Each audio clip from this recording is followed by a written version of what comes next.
Right. இப்போ decimal divisions வந்து எப்படி பாருங்களேன், வித்தவுட் கால்குலேட்டரில் 0.2 டிவைட் பை 0.04. ஓகேவா? இப்போ இதை மட்டும் சால்வ் பண்ணுறேன். இப்போ எப்படி பண்ணுறாங்க அப்படின்னா, உனக்கு டினாமினேட்டரில் டெசிமலுக்கு அப்புறம் எத்தனை நம்பர் இருக்குதுன்னு பாருங்கள். எத்தனை நம்பர் இருக்குது? 1 2 2 நம்பர் இருக்குது. ஓகேவா? இதை தூக்கி நீ என்ன பண்ணுற அப்படின்னா மேலே போடுறேன். இங்கே டெசிமலுக்கு அப்புறம் என்ன ஆகுது? ஒரு நம்பர் தான் இருக்குது. அப்போ இன்னொரு நம்பர் வேணுமா?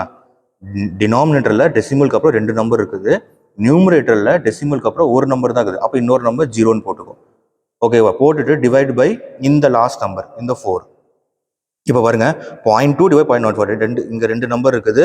இங்கே வந்து 1 தான் இருக்குது. இதை நான் இன்னொரு நம்பர் ஆக்கிட்டேன், 20 ஆகிடுச்சு. இந்த லாஸ்ட் நம்பர் 4. அப்போ 4 ஆல் டிவைட் பண்ணுறது 5. இப்போ அடுத்த நம்பர் சால்வ் பண்ணுங்க.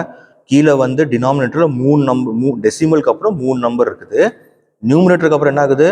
2 நம்பர் தான் ஆகுது. அப்போ இங்கே ஒரு நம்பர் போடு, 80. கடைசி நம்பர்னா 2. 80/2 40. இங்கே வந்து அதே மாதிரி இங்கே 2 டெசிமலுக்கு அப்புறம் 2 தான் ஆகுது. இங்கே 1 தான்